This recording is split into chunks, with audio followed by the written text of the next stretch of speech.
Can quarterback Kyle Trask survive or even thrive in offensive coordinator Dave Canales' offense? He says he can, and one Buccaneers defender is with him.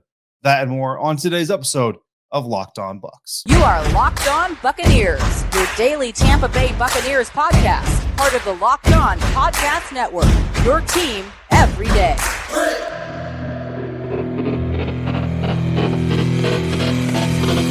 Welcome into this Monday episode of Locked On Bucs, your daily podcast covering the Tampa Bay Buccaneers, part of the Locked On Podcast Network, your team every day. Thank you so much for always making Locked On Bucs your first listen of the day every day. And don't forget, you can subscribe for free on YouTube or wherever you get your podcasts. And you can follow me, your host, David Harrison, at dharrison82 on Twitter. I'm a credentialed member of the media and staff writer over at bucsgameday.com. Sports Illustrated's Fan Nation site covering the Buccaneers. Here with you Monday, Wednesday, and Friday. For now, we will return 5 days per week in mid-July. But as always, I want to give a special thank you to our everydayers for your continued support for the show. This episode is brought to you by FanDuel Sportsbook, official sportsbook of the National Football League. Make every moment more. Visit FanDuel.com/LockedOn today to get started. On today's episode of Locked On Bucs, we're talking about a position group where the Buccaneers have actually been low-key aggressive about improving it this year, and Chris Godwin's voluntary workouts. But first, the biggest concern about quarterback Kyle Trask thriving in new offensive coordinator Dave Canales' offense has been, of course, accuracy, but it's also been his mobility or the lack thereof. But one of those things actually may not be a concern. After all, Kyle Trask is one of two quarterbacks fighting for the right to lead the team under Dave Canales' offense. Of course, the other one is more veteran quarterback Baker Mayfield, playing on now his fourth team in the last year or so. And the assumption, the narrative out there, for including us here at Locked On Bucs, is that Baker Mayfield is going to win this job. But the Buccaneers are running this thing as a true blue competition, and Kyle Trask spoke to the media, as did some of his coaches, teammates. And look, they're not counting him out, at least from a public message standpoint. But one of the principal concerns about whether or not Trask can fully execute Canales' offense is the assumption that Trask can't fulfill some of the more mobile aspects of the scheme and what they're going to call for. Now, as Trask met with the media towards the end of last week's OTA sessions, he was asked about the differences in this year's scheme versus previous year's schemes. And it's interesting because he actually brought up the quarterback mobility question himself, saying, quote, "I would say our old scheme from the last couple of years was definitely more geared toward throwing from the pocket. This new scheme allows you to get outside the pocket and use your legs more. That's really exciting for me as a quarterback. Anytime you can get out on the edge, it's really exciting to throw one on the run or get outside the pocket and make a play or run for a first down or something like that." So that's Kyle Trask talking about his new offensive coordinator, Dave Canales' scheme, and how he kind of is looking forward to some of those things. And look, head coach Todd Bowles told the media that Kyle Trask has more mobility than he's maybe given credit for. And while Bowles didn't say it directly, I think that's aimed at media who hasn't really given Trask a fighting chance of defeating Mayfield in this quarterback battle. And again, that includes this program as well. Well, those words that Kyle Trask just spoke certainly don't sound like the words of a man who is concerned about his ability to fulfill those mobility requirements that Canales' scheme is going to put on him. In fact, Trask had even more to say about that very topic, saying, quotes, "I guess that argument about whether or not he's a mobile quarterback is so subjective depending on who you'd ask. I'd like to be labeled as a mobile quarterback. That would be pretty cool, but I would like to think that I'm able to get out on the edge and get first downs if I need to." And of course, that's what the Buccaneers are going to want to focus on, is can Kyle Trask move when he's asked to be moved? It's not necessarily that they're looking for a Patrick Mahomes type. I mean, everybody would love to have a Patrick Mahomes type, right? But when you're talking about scheme fit and scheming to your player's strengths, you scheme to what the quarterback can do. And if Dave Canales and Todd Bowles feel like Kyle Trask is able to execute some of the scheme-specific mobility things, those items may not necessarily require the freelance athleticism that we see from guys like Mahomes and Baltimore Ravens quarterback Lamar Jackson. So while the questions about the mobility are going to continue around this battle and this conversation until at least we get to preseason, get to see these guys execute some of these concepts against live opponents, the question right now is, with all of the down talking and all the doubting and all the bench talk, how is Kyle Trask as far as his confidence is entering week 3. Kyle Trask was asked about that, or year 3 rather. Kyle Trask was asked about that very thing and said, quote, "I'm just feeling a lot more confident as a player. I've really been dialed in off the field, whatever it is, sleeping, eating habits. I'm just really trying to dial everything in and make the most of my opportunities." As a follow-up to Kyle Trask's initial comments about Dave Canales, the offensive coordinator, the new scheme and the new system, Trask also said he likes, quote, "just how creative the offense is. I think everybody has really bought into the scheme, and I'm just really looking forward to seeing how it looks versus a defense. You see what they did in Seattle with Geno Smith and the weapons they had. I think with our weapons, we're due for some really explosive plays." So these are all things that we've kind of heard already before from other quarterbacks or from other players on the team, or from offensive coordinator Dave Canales himself. But it's good to hear from Kyle Trask that he too is also feeling confident, and not only feeling confident coming into year 3, but also feeling excited to come out there and execute this new system and this new offensive vision that Dave Canales has brought in with him. A lot of times when we talk about young quarterbacks, we actually use new offensive coordinators changing coaching schemes as a negative, right? It's not usually looked at as a positive. Well, Kyle Trask was brought in 2021 following the Super Bowl season to back up Tom Brady, but he was brought in under head coach Bruce Arians. And then 2022, he's got a brand new head coach in Todd Bowles. Byron Leftwich is suddenly elevated into a much bigger role of influence than he had before. Tom Brady's whole situation with the on-field, off-field, all of that stuff, whether or not that had an impact inside the locker room and how much of an impact inside the locker room. And then, so you can almost call that a new offense again, because like we've discussed before, we've been told that the Buccaneers offense prior to Bruce Arians stepping upstairs, much more BA and Tom Brady. After Bruce Arians stepped away, much more Byron Leftwich than before. And I think we all pretty much attribute the downfall of the Buccaneers offense last year to that switch in coaching philosophy. So then Canales comes in here. So Trask, really, if you want to think about it, even though Byron Leftwich was the quote unquote offensive coordinator for the first 2 years of his NFL career, just because of the context and the circumstances surrounding Leftwich and his duties, this really is Kyle Trask's third offensive coordinator in 3 years, third offense in 3 years, a lot of things that have changed for him. So while we discuss Kyle Trask and his likelihood or possibility of winning the starting quarterback job over Baker Mayfield, I think we also need to acknowledge, and everybody should acknowledge, that this quarterback, again, every year in his career has gone through either changes, philosophical changes, even if they're not necessarily play call changes and language changes, but at least philosophical changes. And of course, the drama on and off the field surrounding being a backup of Tom Brady, Jimmy Garoppolo, and Jacoby Brissett, among others,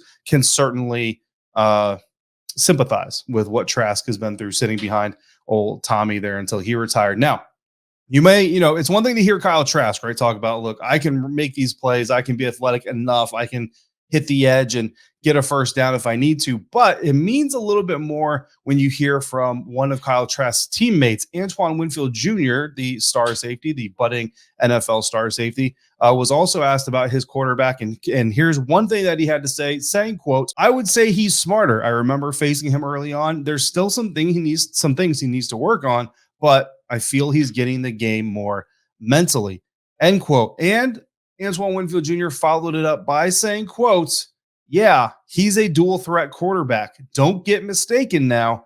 He can run a little bit." And this concept of mobile quarterbacks is something that we've talked about before on this show every day, as you probably remember some of these conversations. I tend to categorize quarterbacks into 3 categories, right? You've got mobile quarterbacks that can be mobile, and statues. Tom Brady is a statue, right? But I look at supposedly Kyle Trask, if that's the category he's in, would be a quarterback that can be mobile. Baker Mayfield is that kind of quarterback. Jameis Winston was that kind of quarterback for the Tampa Bay Buccaneers. Not a quarterback that you wanted to just see tuck and run and take off down the field on every single snap, or even a whole lot of designed runs.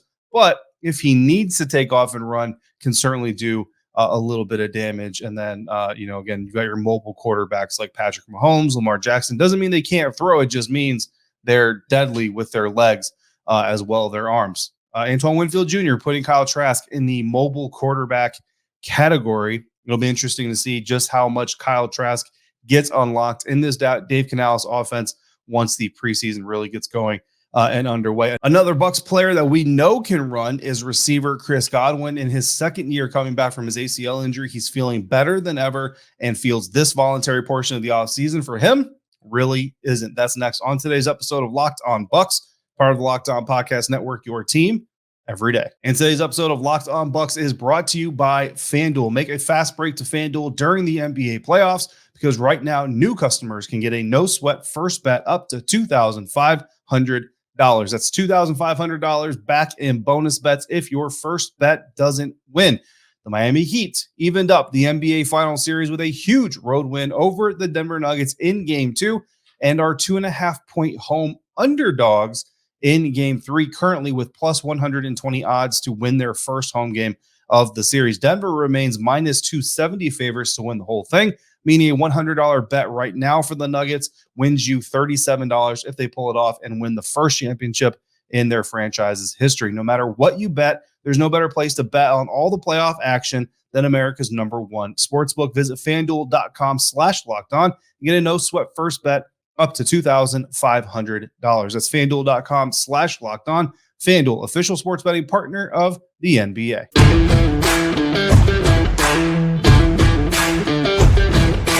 Thanks for making Locked On Bucs your first listen or view of the day. Every day, make sure you come back Wednesday for WTSP Wednesday as James and Evan Klosky keep the conversation going like they do most weeks, and they will continue to do during the offseason. We now move to our focus to Buccaneers receiver Chris Godwin. This is a big season for Chris because most athletes who go through an injury and recovery like the one he did will tell you that it's the second season after they return that is really the one where they start to feel right again. For Chris, that is this season. And recently, again, speaking after an OTA practice session, Chris Godwin said that he feels very close to the form he was in before his injury, saying, quote, "I feel like a lot of my explosion is coming back. I feel very comfortable with the things that I'm working on. It feels really good to be able to have the opportunity to work on my skill development this offseason as opposed to just working to rehab an injury." And of course, Buccaneers fans incredibly excited to see Chris Godwin back on the field last season. Will be incredibly excited to see him back on the field again this season if he is truly feeling back closer to 100% of the Chris Godwin that the Bucs fans and even the media, to be quite honest with you, quite kind of fell in love with during his time coming in as a third-round draft pick out of Penn State and playing his way into essentially a starting role with the Tampa Bay Buccaneers. But on top of the fact that Chris is trying to come back fully from his injury that he suffered a couple of years ago, this is, of course, a big season for the Buccaneers because they're really kind of at a crossroads here. A lot of people are expecting this team to really kind of bottom out, fall back to the bottom of the NFC, really fall back to the NFC, the bottom of the NFL. In general, we've seen them ranked 30th. We've seen them ranked 28th. We've seen their quarterback room and the division's quarterback room, and thanks in part due to the Buccaneers quarterback situation ranked at the bottom of the league. All kinds of just expectations for this team to essentially hit the floor. And really for the Buccaneers, they're at a crossroads where, again, they're going to have to figure out a way to either maintain their status as a playoff contender or potentially face a total reset. That's going to include a new quarterback, probably a young draft pick quarterback, and a whole lot of overhauling of players, some older contracts potentially being moved. We've already seen a lot of rumors this offseason about teams maybe targeting Mike Evans in a trade. That's something that we have consistently refuted and said is not going to happen as far as what we're being told and what we're understanding. And obviously it hasn't happened yet. And at this point, if the Buccaneers were going to trade Mike Evans, probably would have already happened. But anyway, so they're kind of at this crossroads, right? The Buccaneers need to either figure out a way, and Todd Bowles and Jason Light need to figure out a way to keep them in the postseason conversation, or essentially face a potential full reset rebuild that's going to last probably a year, maybe 2 years minimum, I think, before you can really expect this team to be back into the contending category again. That future, of course, is going to be determined by players like Godwin himself and the coaches like new offensive coordinator Dave Canales. And as we talk to these offensive players, we're going to get more questions and answers about offensive coordinator Dave Canales. Here's a little bit of what Godwin had to say about his new OC, saying, quote, "I like him. I really do. I think the first thing that really comes to mind is he's a very smart guy. You can tell that he, one, really loves ball, but he really knows what he wants to do in terms of installing the offense and attacking the defenses. He's a teacher. He wants to effectively communicate that it's been working so far, end quote. Now, Godwin also went on to kind of praise Canales for his approach and his ability to talk to these guys and teach these guys without necessarily becoming a yeller, a screamer, right? And anytime I think of a Buccaneers coach becoming kind of a yeller or a screamer, I always go back to Greg Schiano and the dumpster fire that really was that experience. Now, Godwin also talked about the importance of him being at OTAs, and he really kind of says for him, it really wasn't a voluntary situation, that he kind of felt like he had to be at OTAs because of the changing offense, but he's also taking more of a leadership role here in his 7th NFL season. It's amazing to think that Chris Godwin is in his 7th NFL season already. And according to his teammate and quarterback, Kyle Trask, that's right, it's a very Kyle Trask heavy episode. Kyle Trask said, quote, "I think that's huge," he said, about Godwin's presence at OTAs, not only for him, but also the locker room, because he's been such a great leader for us. What he has done here, winning a Super Bowl, and for him to still be here during OTAs shows a lot about his leadership. We really respect that, end quote. And yeah, I think that's something that's important here for Chris Godwin's development and the continued development of this team as, again, they continue to try to strive to maintain their playoff contention status within the National Football League, is having that kind of mindset, that go to work mindset. But Trask wasn't done talking about his receiver continuing and saying, quote, "It's also really huge for the young guys to see someone of his caliber still coming to work in the middle of the offseason trying to get better. It's really an important thing for the young guys to see. You can have all the success that Chris has had and still try to get better," end quote. I think personally, this part is really big, right? And I don't know that it's going to get the attention that it really deserves. But I think during this type of year, while we try not to really overblow anything or overblow about anything, leadership is big, especially in performance-based businesses,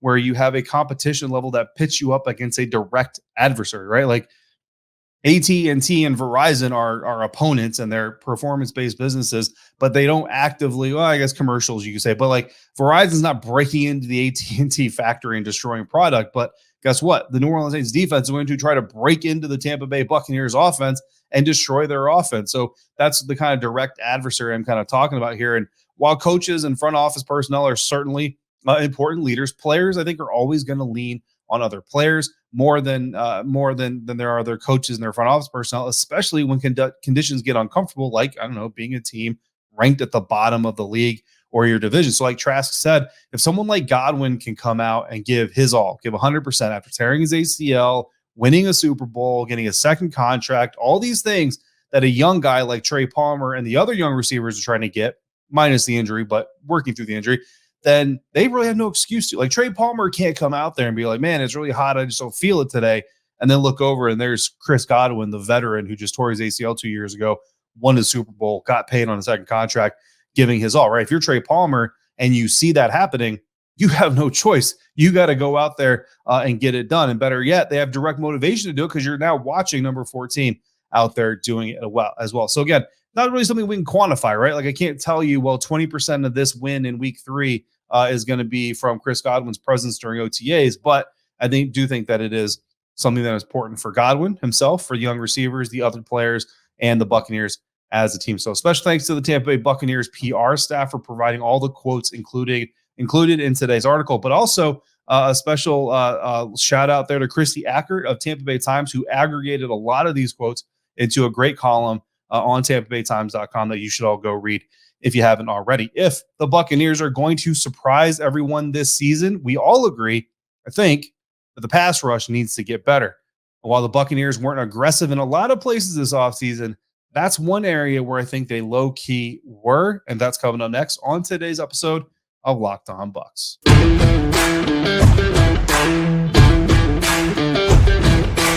Wrapping up today's episode of Locked On Bucs, we're going to discuss an area where the Buccaneers were low-key aggressive this offseason, in an offseason where the perceptions that they weren't really all that aggressive, couldn't really be all that aggressive because of cap situations and roster balancing and all that. But I do think that they were actually fairly aggressive in a certain place, and that is their pass rush. The Tampa Bay Buccaneers are essentially completely rebuilding their pass rush. And fortunately for them, the three most important players to doing that, to rebuilding that pass rush, have been present at OTA practices, specifically defensive tackle Vita Vea. He's got to be the most important part of this rebuilding of the pass rush. And Todd Bowles said about Vea's presence, quote, "It's big. They've got to develop some camaraderie. Obviously, you've got speed and power, and you've got a power guy. It'll be different for them to learn under each other, but to have him out here and those guys learning from him is great," end quote. But obviously, Vita Vea can't do this by himself, right? We saw it last year. He was the team's leading sack getter and all these other things, and the pass rush still at the most critical times in the season and some critical points of games just wasn't where they wanted it to be. So Todd Bowles, general manager Jason Light, the Bucs just in general, they set out this offseason to improve the defensive line specifically because that defensive line improvement is going to impact the ability of the entire front seven. Shaquille Barrett as he returns, Devin White as he gets ready to come back for mandatory minicamp, we assume. Levante David returning for at least another year.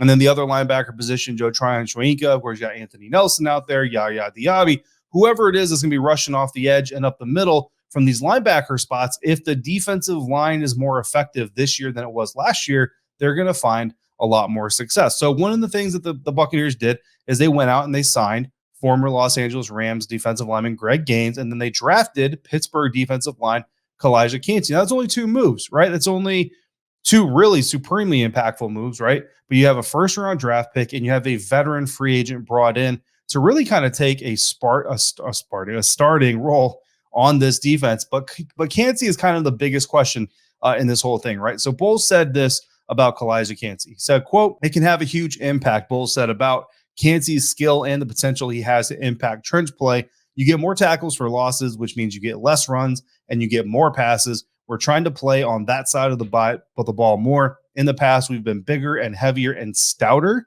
Now we have some stoutness and we have some explosion up there. If these things can happen, it frees up everybody else." That, again, is what Coach Todd Bowles had to say about Kalijah Kancey, the first-round rookie's potential impact on the defensive line. And I think that's really important because we do see a little bit of a transition from like an Ndamukong Suh, Will Golston, and Vita Vea defensive front to having a little bit, there's still a little bit of size up there, right? But it's mostly explosiveness, like Coach said, and a lot of bursts that's going to hopefully impact the pass rush. And the more that the defensive line can impact the pass rush specifically, the more those linebackers will be freed up to eat as well. Now, the question is, how much are you trying to gain in pass rush and sacrifice in run grade? Well, Vea and Gaines both graded in the 50s in run defense, according to PFF, but Vita Vea tied for second in the NFL with just one missed tackle. And this is among defensive linemen who played at least 206 run defense snaps. So while Vita Vea played 206 times against the run, he only missed one tackle, which is pretty stinking good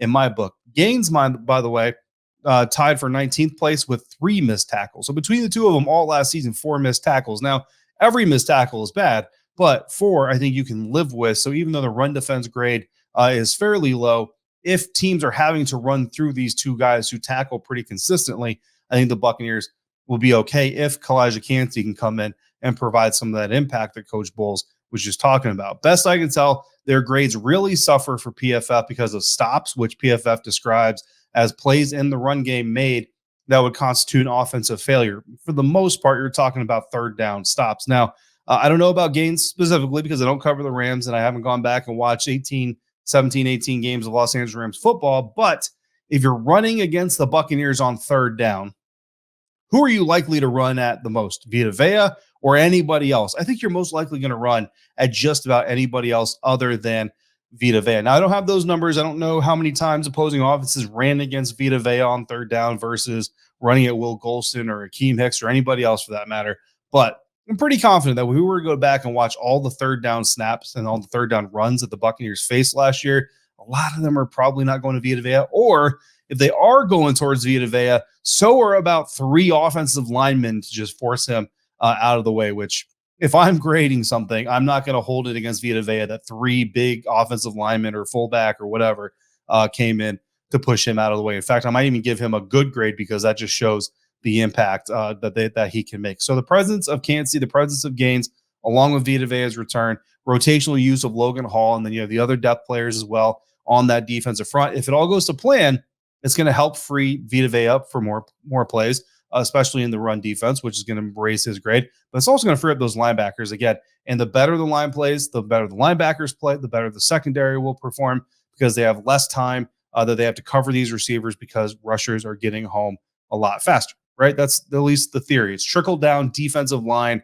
economics, and the better the safeties play, corners, linebackers, it helps the defensive line as well, up and down the defense and back. Meanwhile, Vita Vea was top 20 among defensive linemen who had near or as many pass rush snaps as he did in 2022. So if Gaines can improve it all in that category, not really known as a great pass rusher, but he'll be playing a little bit of a different role, different responsibility for the Buccaneers than he did for the Rams. And if Kalijah Kancey again can come in and make a rookie impact, that's really the biggest question mark, I think, at this point in time. But if that unit's performance can get better, then the entire defense should get better. So being a little bit aggressive in the right place. Of course, they have to gel. They've got to come together, and they've got to get their performances in sync. And that's what OTAs, minicamp, and training camp are all about. And Wednesdays are all about James Yarcho and Evan Klosky coming together, joining forces to tell you all of their thoughts, opinions, analysis, and news about the Tampa Bay Buccaneers. If you've got questions you want to ask them, leave them in the YouTube comments or email them to lockedonbuckspodcast@gmail.com. In the meantime, thanks so much for making Locked On Bucs your first listen of the day every day, and for making us a part of your day, part of your routine. If you have anything else Tampa Bay Buccaneers related you want to know or discuss, make sure you're following us both on Twitter. I'm at DHarrison82. James is at JYarcho_Bucs, and the show is at Locked On Bucs. Until we speak again, be kind, be safe, fire the cannons, and I'll see you next time for another episode of Locked On Bucs, part of the Locked On Podcast Network, your team every day.